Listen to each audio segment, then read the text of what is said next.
Good morning friend, তোমরা কেমন আছো? আমি অনেক অনেক ভালো আছি। আর দেখো, আজ সকালেই টিউশনি পড়াতে বসে গেছি। আজকে বৃষ্টি হচ্ছে বলে অনেকেই আসেনি কো। মোটামুটি যারা সকাল করে চলে এসেছে তারাই পৌঁছাতে পেরেছে। আর এই দেখো, নমিতা এখন গাড়িটাকে মুছে দিচ্ছে।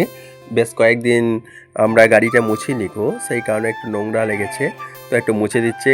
একটু নমিতাকে নিয়ে ডাক্তারখানায় যাব, তো সেই কারণের জন্য ও একটু মুছে দিচ্ছে আর আমি মুড়ি খাচ্ছি। তারপরে গাড়িতে চেপে চলে যাব ডাক্তার দেখাতে। তা গাড়িটাই তো আমার সম্বল, বুঝতে পারছো, একটা টোটো করতে গেলে অনেক খরচ। তাই আমি গাড়ি নিয়ে যাব আর ও টোটো করে যাবে। এই দেখো, ডাক্তারখানা চলে এসেছি অলরেডি। ডাক্তার দেখছে। নমিতা ভিতরে গিয়েছে, আমি তো ক্রাচ নিয়ে যাইনি, তাই আমি বাইরে আছি। ওই যে ওইখানটাতে ডাক্তারের চেম্বার দেখছে। আর এটা মেডিকেল, তো ডাক্তার দেখা হয়ে গেলে তারপরে আমরা আবার দুজনে ফিরে আসবো, একটু বাজারেও যাব। আর দেখো, দেখতে দেখতে দেখানো হয়ে গেছে।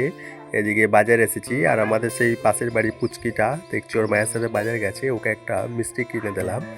তো দেখো, বাজার থেকে আমরা আসছি বাড়ি। যাওয়ার সময় আমি তো টোটোয় গিয়েছি, কিন্তু আসার সময় বললো আমি আর টোটোয় যাবো না, তো একসঙ্গেই হাঁটতে হাঁটতে যাবো, চলো।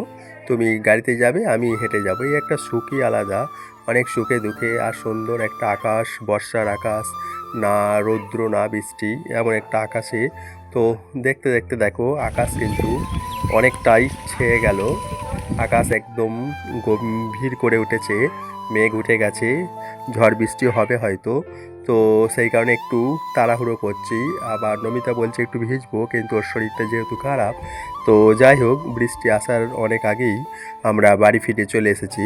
তো আজকে ভিডিওটা এখানে শেষ করছি, আবার দেখা হচ্ছে আগামীকাল।